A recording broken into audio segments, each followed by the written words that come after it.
I saw Shannon's Christmas suit. It makes a good run to. Was it loud? No, it was very well put together, where it was very festive. Shannon clearly is not paying attention to Mad Dog. No Mad one- Dog's needs to be fits. an No one is taking over RC. Yes, there needs to be a little combination. sometimes. Yeah, Marcus, you No say one. no one's taking No over one is for taking RC. over RC. Combination. Yeah, No one's I mean, taking over RC dress. Ryan's No considered one. the best dressed man we have here. We got a triple tie over here. I think Oh, we we got do. All Shannon, the men RC, think they're the and best Stephen A. dressed. Yeah. Yes. I mean, what are we doing? You know, We're just here. We're just hanging out. We're just like the curtains hanging around, like just adding more let's not get accent crazy to it. now. Yeah, Let's yeah, not yeah, yeah. No. All right, let's go from the best dressed to a battle of the teams with the best records in the league. Lamar Jackson took control of the MVP race by outdueling 49ers quarterback Brock Purdy. Jackson threw for 252 yards and 2 touchdowns while leading Baltimore in rushing with 45 yards. Meanwhile, Brock Purdy threw a career-worst 4 interceptions. Now, the Ravens now lead the way in the AFC with a 12-3 record and can not only clinch the division in Week 17, but can secure the 1 seed going into the playoffs with a win over Miami on Sunday. Now, this is looking a lot like Baltimore's 2019 season when Jackson won NFL MVP and the Ravens for the AFC's #1 seed. But Kimberly, do you still have questions about Lamar in the playoffs? Still, I never had questions about Lamar in the playoffs.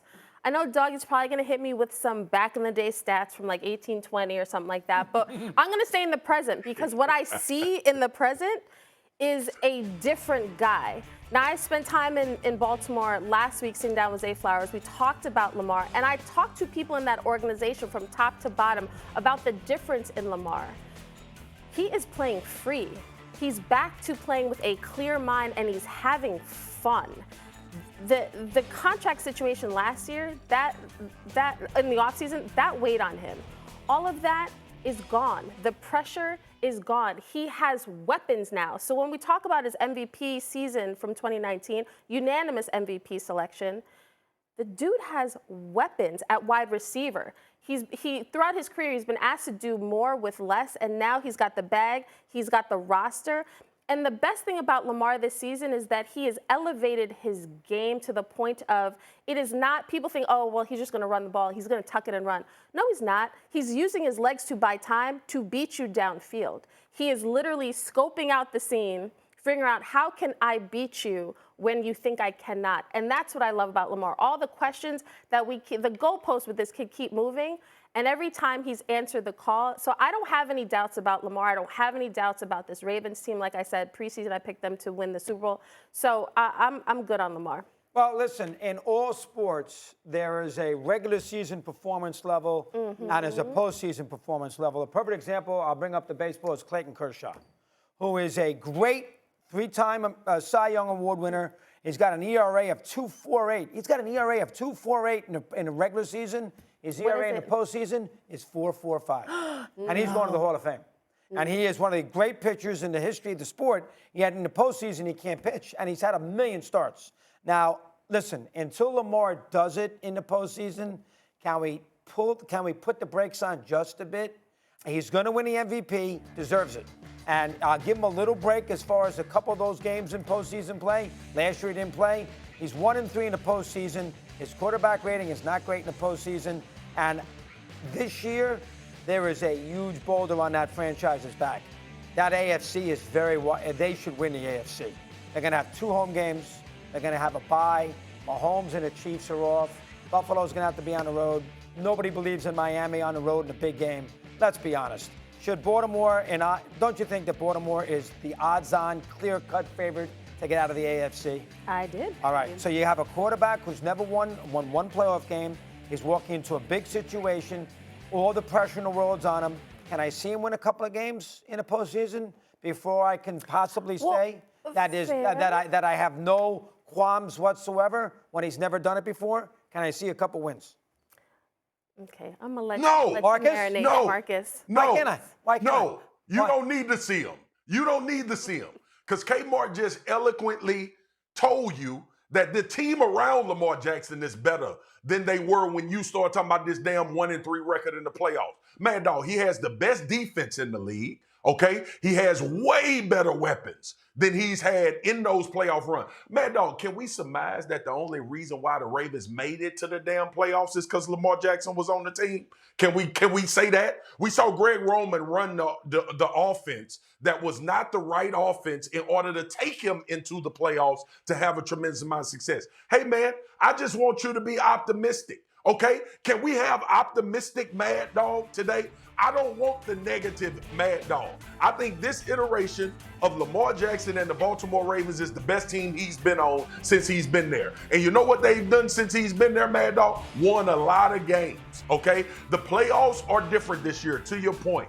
They should be the clear-cut favorite to go to the championship because of what we see happening with Patrick Mahomes. I don't know what Buffalo is going to be, but Buffalo going to be scary if they get into the playoffs. If they get into the playoffs.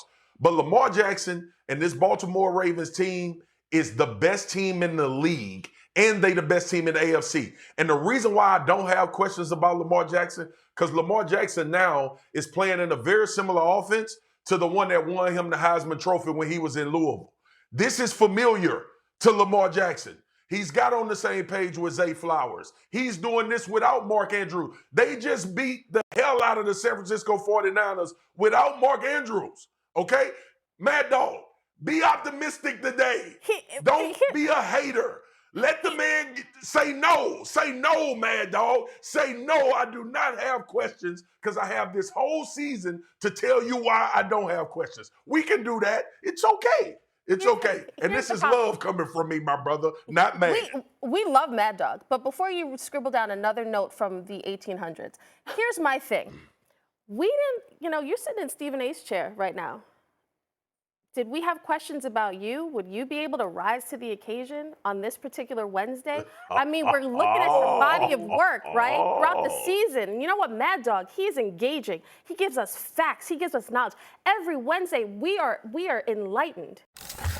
The NFL, it came down to a kick as time expired for the Miami Dolphins to seal a 22-20 win over the Dallas Cowboys. Now, the Dolphins clinching a playoff berth for the second consecutive season, and it was their first win over a team with a winning record. Now, Miami was previously 0-3 in those matchups. Now, Mad Dog, how did that win over the Cowboys change how you think about the Dolphins? I can't believe the Dolphins made such a big deal. Dallas is a horrific road team. I mean, Miami got a penalty on their last drive. Dallas fumbled going into the end zone. I had the over, so that bothered me. There we go. That's the real reason. That's why they're the over. And he fumbled. I said, what are you doing on Christmas Eve? Anyway, to make a long story short, Miami has not beaten a big team on the road all year. And because they beat the Cowboys, who can't win a road game on a last-second field goal, the idea now that I'm supposed to think that Miami's this big juggernaut in the AFC, I don't buy it. Let me see Miami go win in Baltimore. Then we can have a conversation. Go beat the beloved Lamar. And then we can say something. Then I'll say, you know what? Now I believe. I think Buffalo's still going to win the division. I think Buffalo's going to beat the Patriots. Why you can't let Lamar live? Oh, come on. I'm having fun. With you guys, I got to go the other way a little bit here. I will say Miami will figure out a way to blow the division. Now, Buffalo will still win the AFC East. Baltimore, Lamar and Baltimore, that's your Cowboys. That's Steven's Cowboys. You and Baltimore, I don't know. And I remember last year, Marcus, Miami went to Baltimore and they scored 4 touchdowns in the fourth quarter. Remember that game? Yep. And they killed them. They scored 48 points. Let me see Miami do something like that this week before I believe in them as a big road team or a big team in the AFC. Well, without Tua, they came close to beating the Bills last year late in the season, too. They too, and they won the playoffs against them. All right, Marcus, what do you think?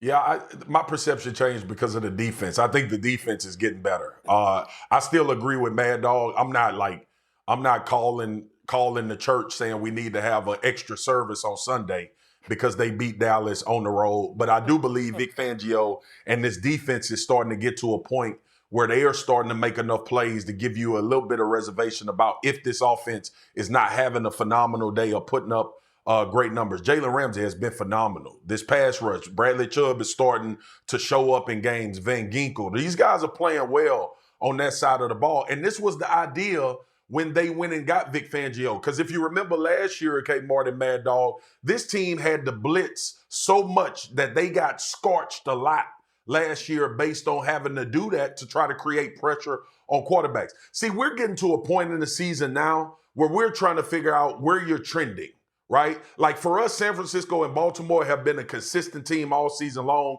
So you expect them to play well in games. Doesn't mean they are going to lose games, but you don't expect them to have these ups and downs and these flaws that we've seen from the Miami Dolphins or the Dallas Cowboys or other teams that we've seen go up and down. We see Buffalo trending in the right direction at the right time of the year. Josh Allen starting to make plays, turned the ball over against the Los Angeles Chargers. But because of what Joe Brady is doing offensively, that's a little bit more insulated now with the way they're able to run the football. But when it comes to Miami, you look for these type of things. We know Miami is a good football team, but can they have a unit? Or can they make plays in critical moments that gives you a thought that this could show up in a playoff game to help them get over the hump? And I think that defense is starting to come along now. And we know Vic Fangio's history in this league of really good defense and playing at a very high level in critical situations. So that's the only thing that kind of changed my perception about the Dolphins going forward. But I'm with Mad Dog. I did not like the fact that they were only able to score 22 points. And some of that was helped by some egregious calls that were made in that game. And I'm not a kill the ref type guy.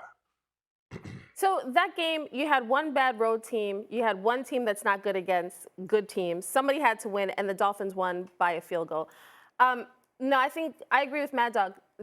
Beating Baltimore would tell me a lot more. They're not going to see the Cowboys anytime soon. They're going to see these AFC teams. I want to see how you stack up against the Bills, how you stack up against Baltimore. So I think those are the two teams in that division. The Chiefs even. The Dolphins have Super Bowl talent on their team, but can they win a Super Bowl? We are not sure, and they got to at least prove that they can hang with these teams. 100%. Let me see. Miami's going to have it's right there for them. And, listen, if Buffalo plays at Miami the last game of the year, think about Miami right now. They're in the playoffs. They could be the 1 seed with a bye, or they could be a 6 seed. Exactly. So Miami's got two games to go. If they beat Baltimore and Buffalo, they get a bye. If they lose to Baltimore but beat Buffalo, they get the 3 seed. And if they lose to both, they're on the road for 3 straight games. It is really amazing when you think about Miami with they're in a postseason, but they could be as high as the best team in the AFC or right down there at the bottom of the barrel with Indianapolis and Houston. So keep that in mind with them in the next 2 weeks. Well, and you talk about the Bills, and if the Bills were to come to them, well, they haven't won a road playoff game since 1992.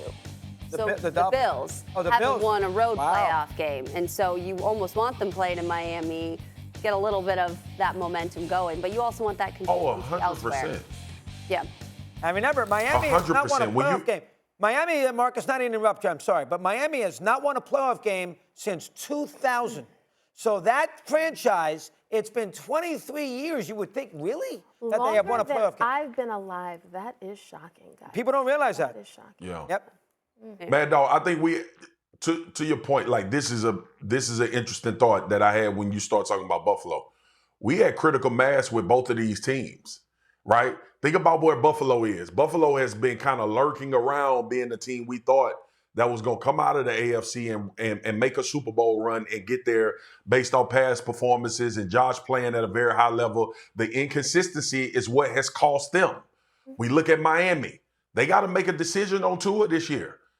And I think the decision should be already made. I think he should be the quarterback going into the future. But this playoffs is going to tell a lot about how this organization is going to think going forward. Tyreek, $100 million. Jalen Waddle got to get paid. And therein lies the problem when you start getting to this point, when you teams like this.